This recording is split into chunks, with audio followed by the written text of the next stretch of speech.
Yes, I'm doing 2 marathons again. Sue me.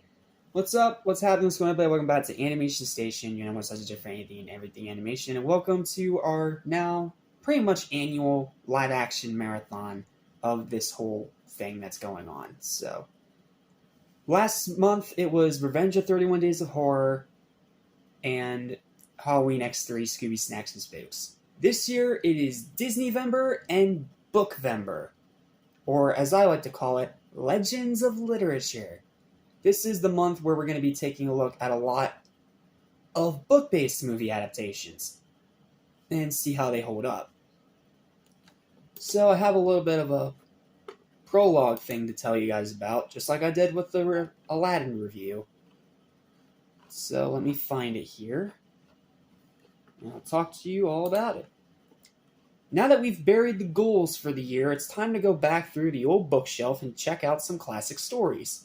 Oh, I'm sorry, are you one of those people that finds books boring, even though they're really not? You're just overreacting? Oh, fine. We'll compromise then. We'll look through a ton of movie adaptations of books instead. In Legends of Literature, we'll be diving into the realms of fiction that have been adapted from the medium of books to the medium of feature film. We'll visit many worlds of magic, medieval knights, districts of a broken future, fictionalized reality, virtual reality, cheesy over-the-top high schools that are nothing like reality, and so much more. And yes, don't worry, horror will still be included as well, thanks to Stephen King. So, yeah, that's the little preamble I have for you. Yeah, that's pretty much Legends of Literature in a nutshell. It's going to be a bunch of book adaptations, and unlike Disneyvember, that's only going to be 23 days, this one we're doing the full 30, because there are a lot of book adaptations we can talk about. Notably, some of the big-name franchises that I'm sure a lot of you have been waiting for me to talk about for a while, so... But before we get into any of that, let's talk about one that I know a lot of people really don't like, but honestly, I don't really understand, because this is a movie I got to see when I was still in high school, and I really enjoyed it. I thought it was funny, I thought it was charming, I thought it was entertaining, it was fun, and it was a decent adaptation of the book. So, let's kick off this marathon with the underappreciated little guilty pleasure gem known as Percy Jackson and the Olympians, The Lightning Thief, based on the book by Rick Riordan. I haven't read all the books in the series. I've only read the first 3, so I have a little bit of a limited knowledge of how it is to the overall story. But even with that little thing in mind, I've still found myself really enjoying this movie. Now, I'm one of those people that's actually really into Greek mythology. Yes, I am usually Christian. That's the faith and religion that I believe in. But I do find it fascinating to learn more about other cultures. Like, the whole journey to the West with China, and in this case, the Greek gods, which I actually learned a lot about in school because I had a whole mythology class when I was in high school. And it was from the same guy who was also my English teacher. And obviously one of the most nicest guys you will ever meet in your life. Trust me, my English teacher was awesome, dude. I loved him. Such a cool guy. I would tell you his name, but I need to dig out my old yearbooks to find it, because it has been a while since I've been in school.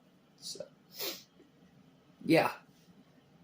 But point is, we had a mythology class, and he showed us a few different movies during that class. He showed us Gods of Egypt, and he showed us The Lightning Thief. And this is a movie that I really enjoyed when I first watched it. It reminded me a lot of the Disney adaptation of Sorcerer's Apprentice, which was definitely different from its source material, but I had a really good time with it. And heck, I liked the movie so much, I ended up checking up the book afterwards and had a really good time reading that. So, yeah, I will always be thankful to this movie, even though I'm more of a Michael Bay guy. Seriously, that book series is so underrated, you guys need to read it. But I really enjoyed Lightning Thief, and I think this movie is still really good. It's faithful to the mythology, it has pretty good acting, some surprisingly great effects, considering the fact this was made in the 2000s. A good story, great pacing, some funny lines, great action, and it's just a lot of fun to watch, man. It's just a really fun movie. I've always had fun with this movie every single time I watch it. and I will never understand the people that bash the heck out of it. Is it a little bit inaccurate to the source material? Sure. Are some characters hit or miss? Sure. Is it a little bit convoluted and confusing if you try to actually put the story into a sensible format? Sure. But that doesn't mean that the movie is outright bad. And just so you know, I didn't throw this one in the marathon, but the same goes for Aragon. This is just a really fun movie that I have a really good time with. And it got me into the book, and the book is great. Why have I only read the first three? Simply because of a lack of time and wanting to read a bunch of other stuff. You know, Michael Vey, The Chronicles of Vladimir Todd, stuff like that. And of course, Diary of a Wimpy Kid. That was my jam when I was a kid. So, yeah. That's pretty much all I can really say about this movie. It's not a great movie, absolutely not. And I will admit, it falls into the guilty pleasure sort of way, because there is a few stupid moments that just leave you scratching your head like, what?